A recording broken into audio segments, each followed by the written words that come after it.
علیہ وسلم آپ کی یہ زوجہ محترمہ حضرت عائشہ صدیقہ رضی اللہ تعالیٰ عنہ کا فرش پر تو بہت نام تھا، لیکن عرش پر بھی عرش والا رحمان بھی آپ سے بہت پیار کرتا تھا۔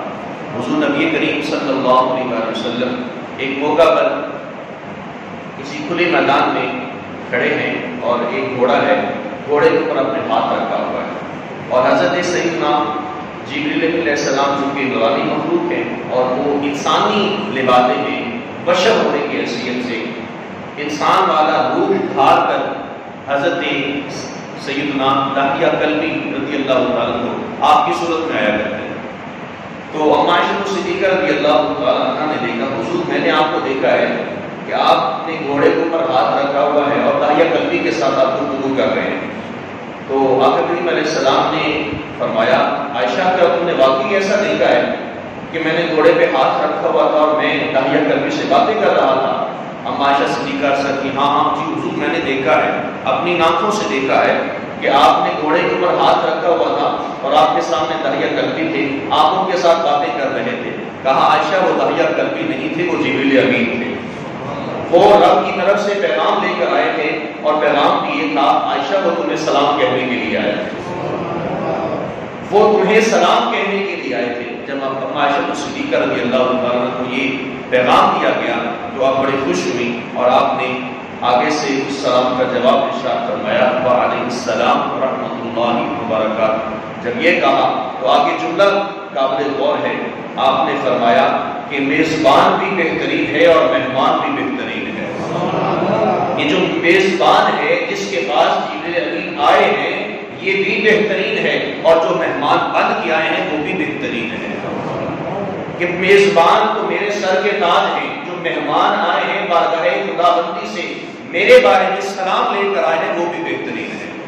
تو ام عائشہ صدیقہ رضی اللہ تعالیٰ عنہ فرش پر تو مقبول ہی تھی، مالک کائنات کی بارگاہ میں درجہ مقبولیت رکھتی تھی۔ ام عائشہ صدیقہ رضی اللہ تعالیٰ عنہ کی زندگی ذات گرامی بڑی ہی مختصر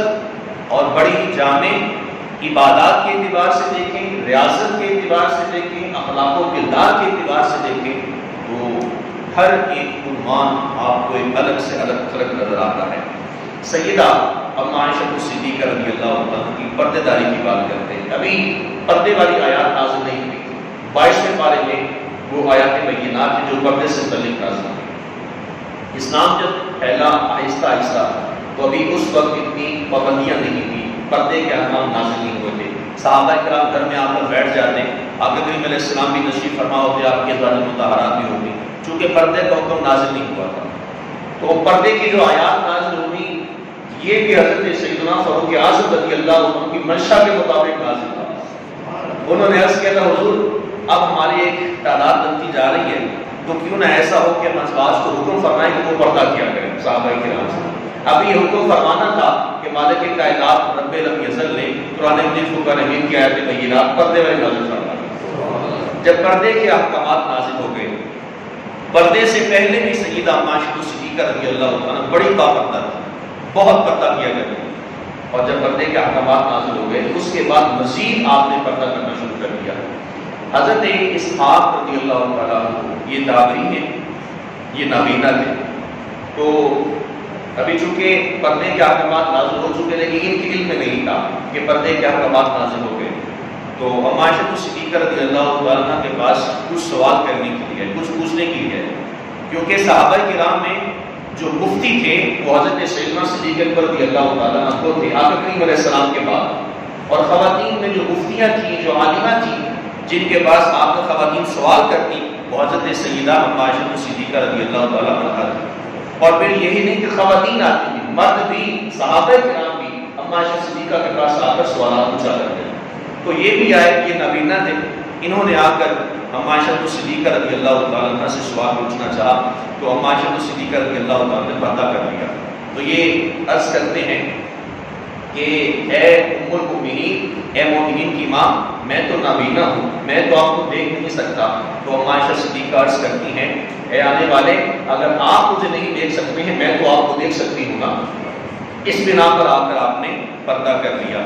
اور پھر جب آپ حج کے موقع پر جاتی یا عمرہ کرنے کے لیے جاتی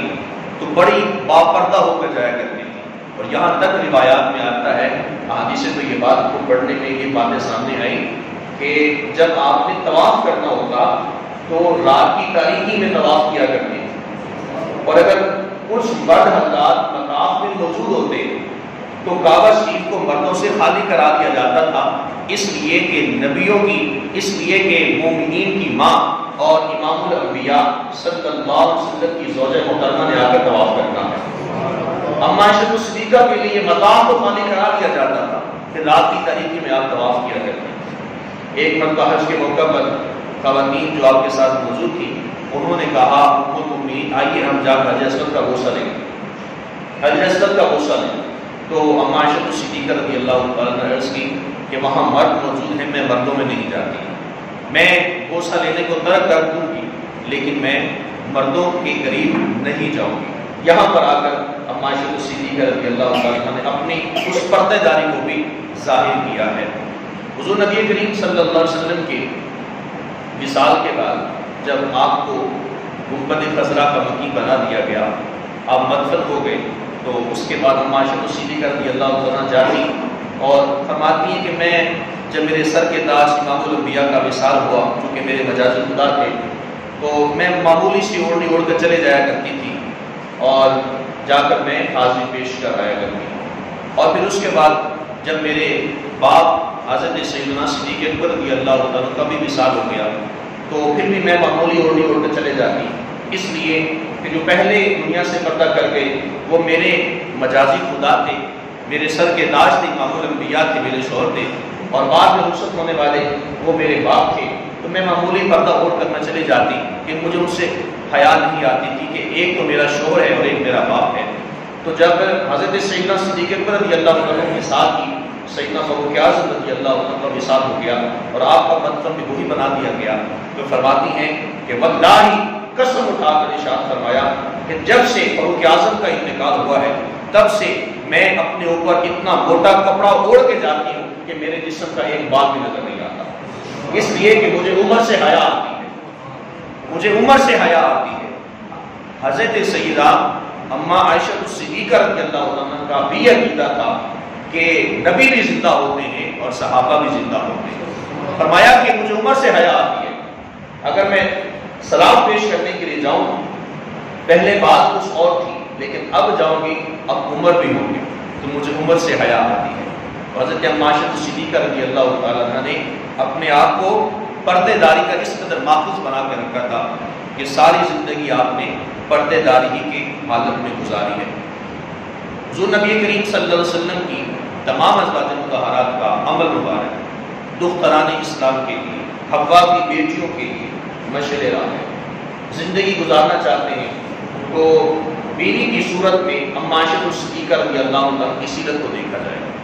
ماں کی صورت میں سیدہ اما آمنہ رضی اللہ تعالیٰ عنہ آپ کی سیرت کو دیکھا جائے، بیٹی ہونے کی حیثیت سے سیدہ مخدومہ کائنات بی بی فاطمہ الزہرا رضی اللہ تعالیٰ عنہ کے کردار کو دیکھا جائے گا، اور بہن ہونے کی حیثیت سے آپ ابراہیم علیہ السلام کی کوئی سکی بہن نہیں تھی، آپ کی جو رضائی بہن ہے جو حضرت حارث رضی اللہ تعالیٰ عنہ آپ کی بہن ہے حضرت شیمہ رضی اللہ تعالیٰ عنہ، ان کے کردار کو دیکھا جائے گا۔